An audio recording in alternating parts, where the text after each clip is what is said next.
Saudações. Me chamo Leonardo Lapa e vim apresentar o pitch intitulado Métodos Práticos. Aprender para fazer, fazer para aprender. Para o programa de pós-graduação em docência do ensino superior e metodologias ativas de aprendizado. Bom, na educação superior, muitos alunos enfrentam algumas dificuldades para conseguir conectar a teoria com a prática. E Mesari, em seus trabalhos, ele diz que o modo de ensinar tem evoluído através dos tempos e que toda transformação acaba tendo uma certa reflexão, uma certa mudança de concepção. E Confúcio disse uma vez que o que eu ouço, eu esqueço. O que eu vejo, eu lembro. O que eu faço, eu compreendo. E com a questão do aprendizado, não é tão distante disso.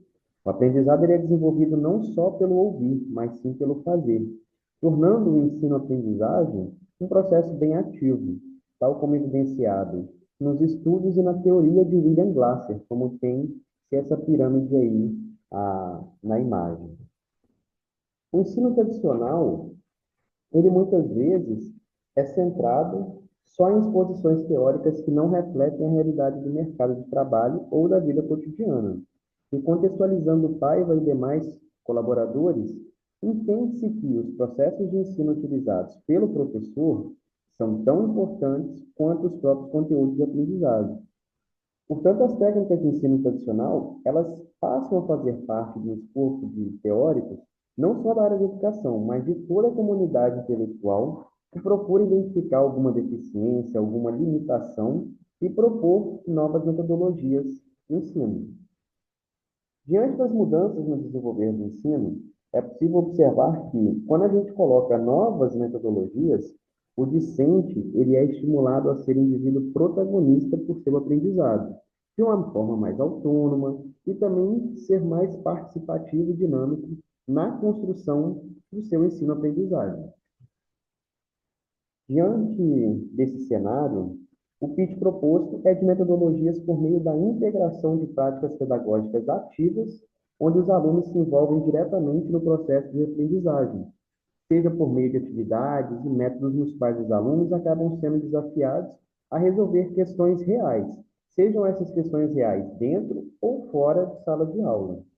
Aulas práticas, como, por exemplo, experimentações, formas de obter e explorar o mundo microscópico, aulas de campo, observando estruturas e observando fenômenos, ou aulas demonstrativas por meio de modelos e de maquetes, além do uso de recursos audiovisuais e tecnológicos, eles são estratégias que podem ajudar nesse processo de ensino-aprendizagem como facilitadoras de entendimento de conceitos que envolvem as mais diversas áreas de ensino.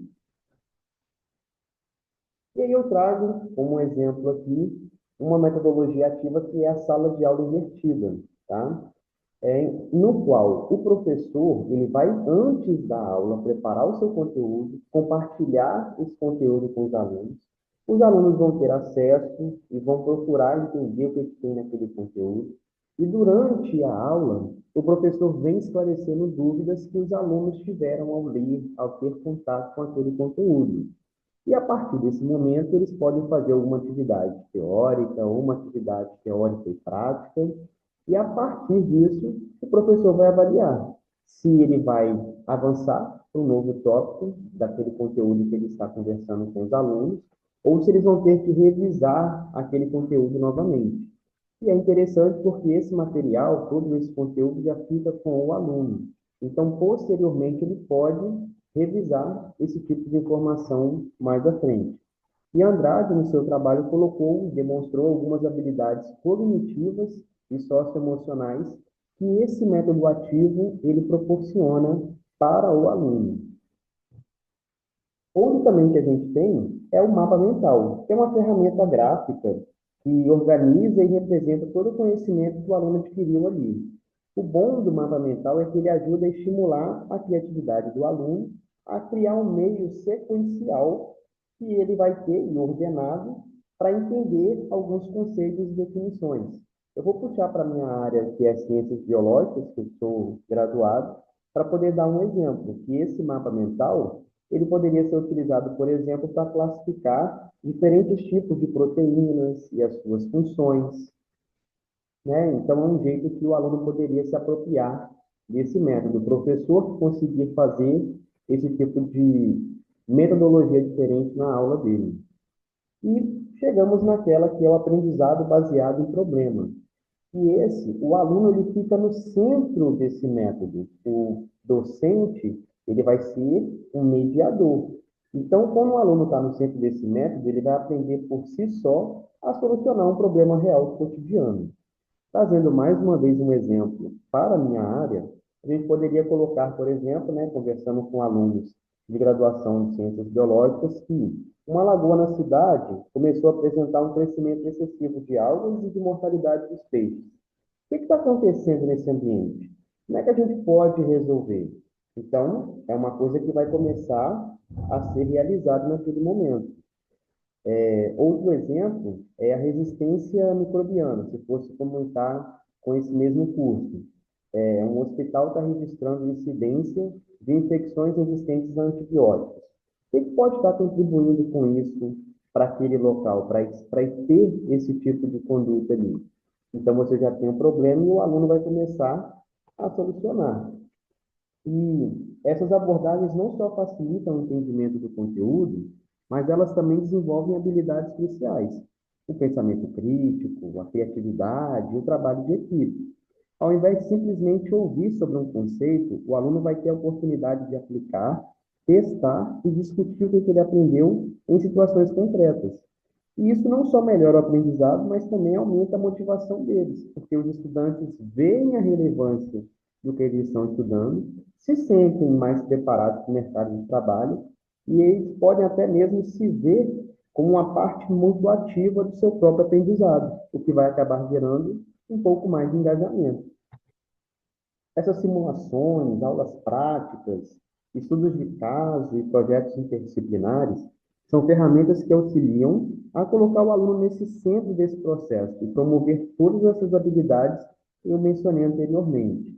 E a gente sabe que existem limitações no contexto educacional brasileiro, mas a gente também sabe que elas são passíveis de algumas alterações a partir do uso de recursos didáticos que são simples e que são alcançáveis.